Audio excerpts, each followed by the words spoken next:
So I'm making this video because if you've seen my last few posts, I've been a part of a reparations campaign that was started by Sarah Woodcock. She is the owner of Trio Plant-Based, and the campaign is for Catrice Jackson, and Catrice is an author. I do have two of her books. Here is one of them. This is Catrice here. She goes by Catriceology here on Instagram. And she has chronic pain. She needs to have imminent knee surgery, and she and her family need to move into a one-story home so that she can stay on one level and she doesn't have to go upstairs. And so obviously this is very costly, and this is who the campaign is for. But what are reparations? Because reparations are not donations. I could receive a donation at any time. I can't receive reparations. Reparations are a debt that is owed to descendants of slaves, African slaves. And reparations are owed to them because they were enslaved for hundreds of years. It wasn't just a small amount of time, and even if it was, that's more than enough. And we, white people, did this.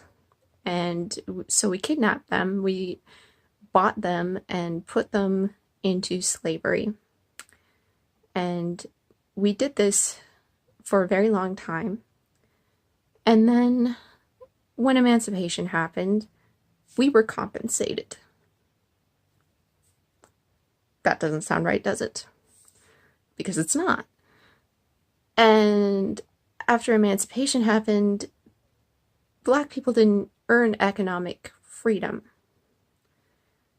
They didn't get a foothold in the economy. That's not the way it worked.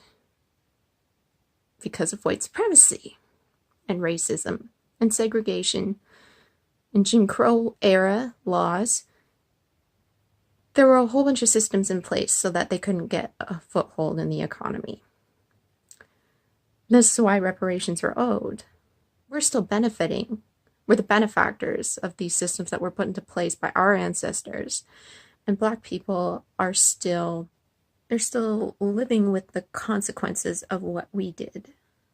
And one way to repair that, hence the term reparations, is economic restoration, restorative justice, economic justice. That's what this is. And it's estimated that it would cost something like $1.6 trillion from the US government to pay reparations to everybody.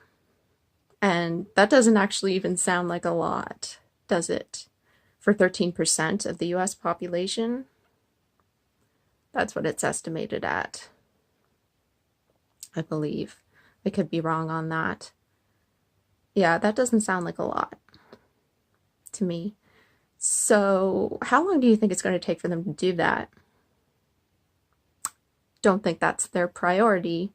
So that's when it comes down to individual campaigns started by people like Sarah to come up with these funds. And it comes down to contributions from people like you. And even if you can't contribute, then to share. Because maybe you can't contribute $3, $30, $300 like Sarah is asking from people to meet these individual goals for the campaign.